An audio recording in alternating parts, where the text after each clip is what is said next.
You can align the objects in your visual by clicking on the object and then on the position option at the top.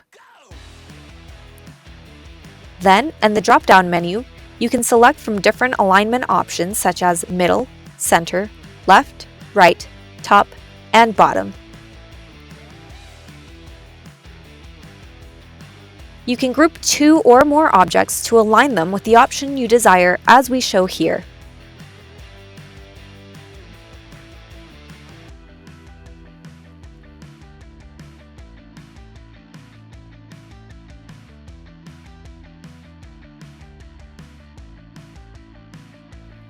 You can also select from different distribution options like horizontal or vertical. Grouping the objects allows you to align them at the same time, which is very convenient.